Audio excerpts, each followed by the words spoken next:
নমস্কার বন্ধুরা, সবাই কেমন আছেন? আশা করি সবাই খুব ভালো আছেন। সুস্মিতার পরিবারের পক্ষ থেকে তোমাদের অনেক অনেক স্বাগত জানিয়ে আজ একটা নতুন ভিডিও শুরু করেছি।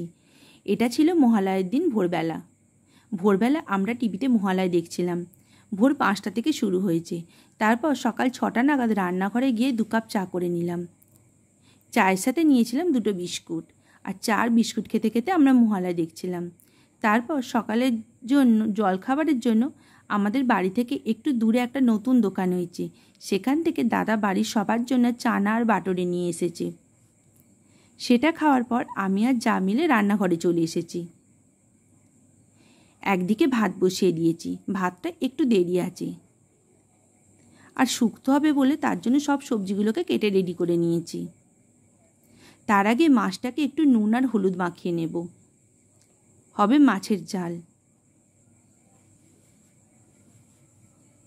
তারপর শুক্তোর জন্য প্রথমে বড়িটাকে শুকনো কড়াইয়েই একটু ভেজে নেব, তারপর তেল দিয়ে তুলে নেব। তারপর ওই কড়াইয়েই আবারও একটু তেল দিয়ে উচ্ছেটাকেও লাল করে ভেজে নেব। উচ্ছে ভেজে তুলে নিয়ে আবার দেব শিমটাকেও এপিট উপিট করে ভেজে নেব। এরপর শুক্তোর সব সবজিগুলোকে এবারে এক এক করে দিতে থাকবো। প্রথমে আলু, রাঙালু, বেগুন, ডাঁটা, কাঁচকলা, মূলো সব সবজিগুলোকে ভালো করে লাল লাল করে ভেজে একটু সেদ্ধ করে নেব। আর সেদ্ধ করার সময় আমি একটু নুন দিয়েই সেদ্ধ করেছিলাম।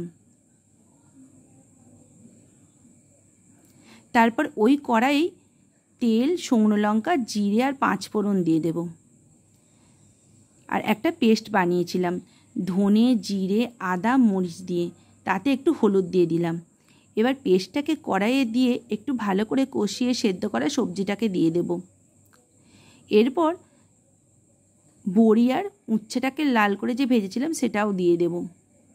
একটু ফুটে উঠলে দুধ আর ঘি দিয়ে দেব, দিয়ে নামিয়ে নেব। আর যা যা রান্না করেছি সেগুলোকে একটু সাজিয়ে নেব। আজ আছে ভাতের ওপর 1 চিট লেবু নিয়ে নিয়েছি, পেঁয়াজ আলু ভাজা, পালং শাকের চচ্চড়ি, মাছের ঝাল আর শুক্তো। তো চলো আজকের মতো এইটুকুই। ভিডিওটা কেমন লাগলো জানিও, আর ভালো লাগলে একটা লাইক, কমেন্ট, সাবস্ক্রাইব করে দিও।